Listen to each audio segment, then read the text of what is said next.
सोमवती अमावस्या हा आपल्या हिंदू धर्मातील आणि वास्तुशास्त्रामधील एक असा महाचमत्कारी मुहूर्त आहे, ज्या दिवशी केलेला हा छोटासा उपाय तुमच्या घरावरची भयंकर वाईट नजर, दारिद्र्य आणि सर्व नकारात्मक ऊर्जा एका रात्रीत नष्ट करू शकतो.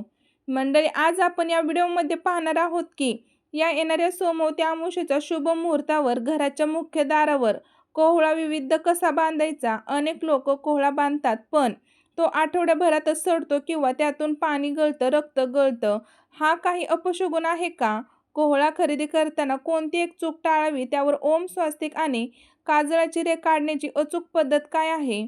नमस्कार माझ्या प्रिय मित्र मैत्रिणींनो, श्री स्वामी समर्थ. तुम्ही कधी विचार केलाय का की अचानक चालता चालता तुमचा अगदी व्यवस्थित चालणारा व्यवसाय किंवा दुकान एकदम ठप्प का होत आहे? घरातली माणसं विनाकारण चिडचिड का करायला लागली आहेत? रात्रीची शांत झोप अचानक का उठवते आणि डॉक्टरांकडे जाऊन घरातल्या आजारपणाचं कारण का सापडत नाही?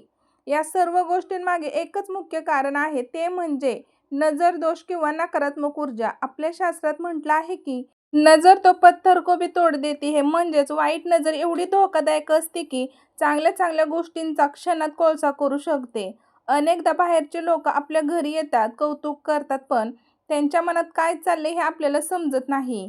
त्यांची ती काळी नजर आपल्या घरात ग्रासून टाकते. मग बघा मंडळी, यावरती उपाय काय आहे? बाजारात अनेक जण लिंबू मिरची विकत घेतात, पण ते 2 दिवसात वाळून जातात. पण आज आपण या व्हिडिओमध्ये आपल्या सनातन धर्मातील आणि वास्तुशास्त्रातील एक असा महाचमत्कारी उपाय पाहणार आहोत, जो तुमच्या घरात आलेली कितीही मोठी संकट, काळी शक्ती किंवा करणी बाधा दरवाजाच्या बाहेरच रोखून धरेल. तो उपाय म्हणजे मुख्य दरवाजावर बांधणारा कोहळा. हो मंडळी, तुम्ही बरोबर ऐकला आहात. बघा, हा साधा सुद्धा कोहळा नाही, तर कोहळ्यामध्ये समोरच्या व्यक्तीची वाईट नजर आणि घरातील नकारात्मक ऊर्जा स्वतःमध्ये चुंबकीय शक्तीसारखी शोषून घेण्याची अद्भुत ताकद असते. अनेक लोक मला विचारतात, ताई आम्ही कोहळा बांधला पण तो 8 दिवसातच सडला, त्यातून पाणी गळायला लागलं किंवा लाल रक्त गळायला लागलं. हा काही अपशगुन तर नाही ना? तर बघा माझ्या मित्रमैत्रिणींनो, आजच्या या विशेष व्हिडिओमध्ये मी यामागचं एक असं रहस्य सांगणार आहे, जे ऐकून तुमचे डोळे उघडतील. मंडळी, कोहळा खरेदी करताना कोणती एक चूक टाळावी, त्यावरती ओम स्वास्तिक आणि काळजाची रेघ काढण्याची अचूक विधी पद्धत काय आहे आणि कोणत्या दिशेला बांधावा, याबद्दलची संपूर्ण माहिती आपण आज या व्हिडिओमध्ये सविस्तरपणे पाहणार आहोत. आणि सर्वात महत्त्वाचं म्हणजे या व्हिडिओमध्ये आपण सोमवती अमावस्येचं महामहत्त्व आणि यावर्षी येणाऱ्या सोमवती अमावस्येची अचूक तारीख आणि शुभ मुहूर्त काय आहे हे सुद्धा पाहणार आहोत. हा व्हिडिओ आज तुमच्यासाठी अत्यंत महत्त्वाचा आहे, त्यामुळे शेवटपर्यंत नक्की पहा. जर तुम्ही अजूनही आपल्या चॅनलला सबस्क्राईब केले नसेल तर आता सबस्क्राईब करून कमेंट बॉक्समध्ये श्री स्वामी समर्थ, जय जय स्वामी समर्थ लिहायला विसरू नका. चला तर मंडळी, सुरुवात करूया. आणि हो, व्हिडिओला एक लाईक प्लीज करा, कारण एका लाईकने कोणी छोटं किंवा मोठं होत नसतं. त्यासाठी मन मोकळ्यापणाने लाईक करत जाऊ. तुम्ही एक लाईक केलं तर हा व्हिडिओ आणखीन 5 जणांपर्यंत जातो. आता सगळ्यात आधी मंडळी, आपण हे समजून घेऊया की नजर उतरवण्यासाठी किंवा नकारात्मक ऊर्जा शोषण्यासाठी कोहळाच का वापरला जातो, तर इतर कोणतं फळ का नाही? तर बघा, पौराणिक महत्त्व. आपल्या पुराणात कोहळ्याला खूप जास्त पवित्र, अत्यंत पवित्र मानलं गेलं आहे. नवरात्रीच्या 4थ्या दिवशी आपण माता कुष्मांड हिची पूजा करतो. असं मानलं जातं की देवी कुष्मांडाने आपल्या उदरमधून म्हणजेच पोटातून या विश्वाची निर्मिती केली आहे.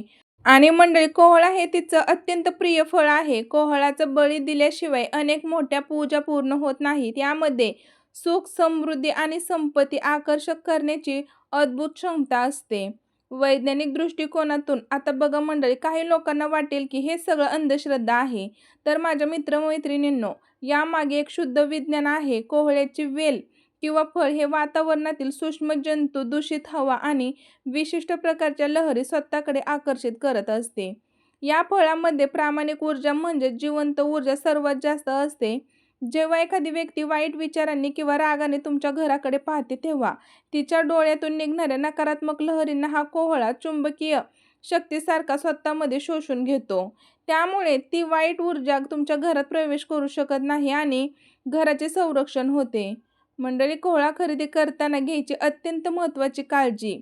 मंडळी, आता तुम्ही म्हणाल की ताई आम्ही बाजारातून कोहळा आणून बांधूया का? तर थांबा.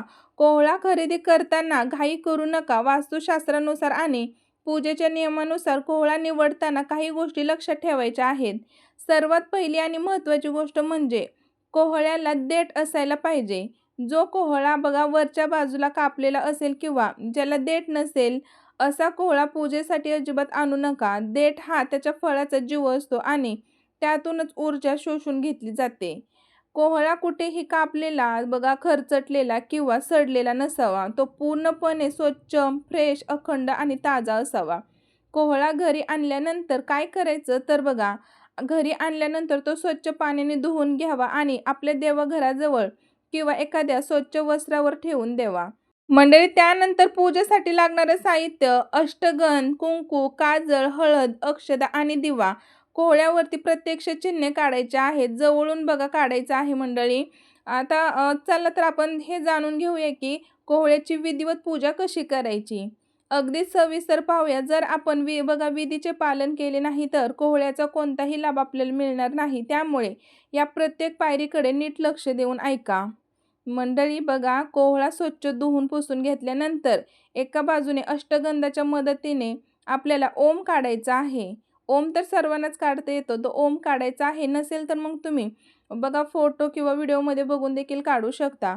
तुमच्याकडे जे अष्टगंध असेल तर ते तुम्ही वापरू शकता. आता दुसरी पायरी आहे कुंकू आणि स्वास्तिक काढणे. आता कोहळा फिरवून त्याच्याबरोबरच ऑपोजिट बाजूला कुंकवाच्या मदतीने तुम्हाला स्वास्तिक काढायचं आहे. बघा, एका बाजूला अष्टगंधाने ओम काढायचा आहे आणि दुसऱ्या बाजूला स्वास्तिक काढायचं आहे. आणि मंडळी आता तिसरी पायरी आहे बघा काजळची रेघ. आता या दोन्ही चिन्हांच्या मध्ये जे बघा साईडची बाजू असेल ना तिथे तुम्हाला काजळच्या मदतीने एक काळी रेघ ओढायची आहे. देठापासून ते खालीपर्यंत व्यवस्थित ही रेघ ओढून घ्या. मंडळी, ही काळी रेघ नजर दोष शोषण्यासाठी अत्यंत महत्त्वाची आहे. आता चौथी पायरी आहे हळदी, कुंकू आणि अक्षता. त्यानंतर या कोहळ्याला छान वर देठाच्या इथं आपल्याला हळदी आणि कुंकू लावून घ्यायचं आहे. मग तुमच्याकडे थोड्या अक्षता असतील त्या तुम्ही त्यावरती व्हायच्या आहेत. पायरी पाचवी मंडळी धूप दीप ओवाळणे. आता तुम्हाला अगरबत्ती लावायची आहे कोहळ्याला आणि त्यानंतर दिवा लावून छान ओवाळून घ्यायचा आहे. मंडळी, आपले जे देवदेवता आहेत बघा किंवा आपली जी कुलदैवता आहे तर स्वामी समर्थ आहे त्यांना आपल्याला देवांना प्रार्थना करायची आहे किंवा कुलस्वामिनी तुळजाभवानी असेल तर देवांना आपल्याला प्रार्थना करायची आहे. हे देवा, या कोहळ्याच्या मदतीने आमच्या घराच्या किंवा आमच्या घरावर वाईट शक्तीपासून किंवा वाईट नजरेपासून, दृष्ट लागण्यापासून आमच्या घराचं संरक्षण व्हावं म्हणून मी हा कोहळा बांधत आहे किंवा ठेवत आहे, अशी मनापासून प्रार्थना करा. कोहळा पुढे कसा आणि कोणत्या दिशेला बांधावा हे सुद्धा मी तुम्हाला सांगणार आहे. मंडळी, पूजा झाल्यानंतर आता हा कोहळा बांधायचा कुठे एवढंच लक्षात ठेवा की घराच्या बाहेर बांधताना तो अशा जागी बांधा की लोकांना तुमच्या घराच्या इथे आल्यानंतर सहज दिसला पाहिजे. बांधण्याची पद्धत सगळीकडे सारखीच आहे त्यामुळे कोणी तुम्हाला काही म्हणणार नाही. तुम्हाला हा कोहळा एका लाल कपड्यामध्ये बांधायचा आहे आणि तो तुम्हाला दरवाजाच्या बाहेर टांगायचा आहे. जर सोसायटीमध्ये असाल तर बांधायला परवानगी नसेल तर मग तुम्ही काय करायचं आहे बघा, तुम्ही तुमच्या हॉलमध्ये बांधू शकता. जो आपला बघा हॉलचा दरवाजा असतो तो मेन दरवाजा असतो तर त्या हॉलच्या तिथं तुम्ही बांधू शकता. किंवा मग हॉलमध्येही बांधणं शक्य नसेल तर मग तुम्ही एक काचेचं बघा आपल्याला भिंतीला काचेचं बनवून भेटतं तर तसं काचेचं बनवून घ्या स्लाईडसारखं आणि त्याच्यावरती देखील तुम्ही ठेवू शकता. ते पण दिसायला पण खूप सुंदर दिसतं आणि लोकांची नजर डायरेक्ट त्याच्यावरती जाते त्यामुळे आणखीन जास्त फायदा होतो. मग तुम्ही बघा लाल कपड्यामध्ये बांधून व्यवस्थित तिथे ठेवू शकता.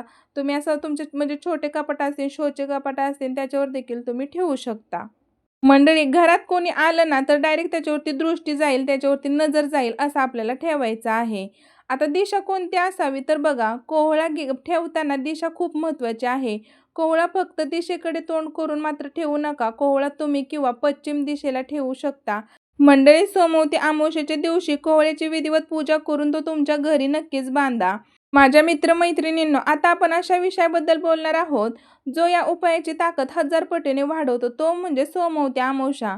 सोमवती अमावस्या जेव्हा सोमवारच्या दिवशी अमावस्या तिथी येते तेव्हा तिला सोमवती अमावस्या म्हणतात. हिंदू धर्मात या दिवसाला महामुहूर्त मानलं गेलं आहे. सोमवती अमावस्याचं धार्मिक महत्त्व, या दिवशी भगवान शिव आणि माता पार्वतीची पूजा केली जाते.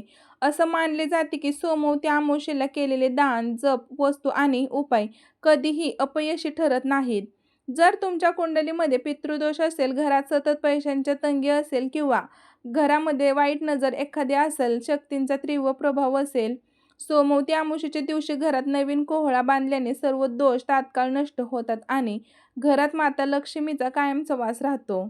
मंडळी, वर्ष 2026 मधील सोमवती अमावस्येची तारीख आणि शुभ मुहूर्त आहे. अनेक जण विचारतात की ताई, या वर्षी सोमवती अमावस्या कधी आहे? तर मंडळी, डायरी आणि पेन काढून लिहून घ्या.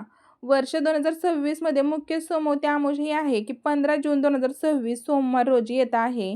तर त्यानंतर बघा, याशिवाय 21 डिसेंबर 2026 रोजी सोमवती अमावस्या येणार आहे आणि 15 जूनची अमावस्या तिथी सकाळी सुरू होत असल्यामुळे सोमवती अमावस्येचा हा अत्यंत दुर्मिळ योग पूर्ण दिवसासाठी असणार आहे. त्यामुळे या दिवशी सकाळी किंवा संध्याकाळी प्रदोष काळात तुम्ही कोहळ्याची पूजा करून तो दारावरती बांधू शकता. हा वर्षातील सर्वात मोठा आणि शुभ मुहूर्त आहे, त्यामुळे हा दिवस अजिबात सोडू नका.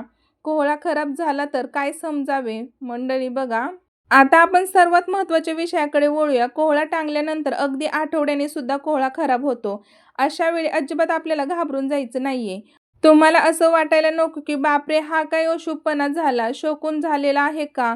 तर बघा, अजिबात नाही. उलट ते चांगलं आहे, कारण नकारात्मक ऊर्जा सामावून घेण्याची शक्ती या कोहळ्यामध्ये असते. त्यातून पाणी गळायला लागलं, रक्त गळायला लागलं तर तो कोहळा तुम्हाला तुमच्या घरावर वाईट नजर शक्ती आली होती किंवा वाईट नजर कुणी लावली होती, करणी बाधा कुणी केलं होतं, तर ते त्या कोहळ्यामध्ये त्यांनी सामावून घेतलेलं असतं. म्हणून करणी बाधा जर कुणी केलं असेल तर त्याहून मग रक्त पडतं आणि नजर दोष लागले असेल तर त्याच्यामधनं पाणी पडतं. असा याचा आपला अर्थ आहेत बघा मंडळी. आणि कोहळा खराब झाल्यानंतर मग तो तुम्हाला पाण्यामध्ये म्हणजे प्रवाहित करायचा आहे किंवा तो तुमच्या डस्टबिनमध्ये तुम्ही टाकून देऊ शकता. लक्षात ठेवा, जेव्हा तुम्ही परत नवीन कोहळा घरात आणणार आहात तेव्हा तो खराब झालेला आहे तो टाकून द्यायचा आहे आणि तुम्हाला जेव्हा नवीन आणायचा असेल तर तो तुम्ही शनिवारच्या किंवा अमावस्येला तो आणून ठेवायचा आहे.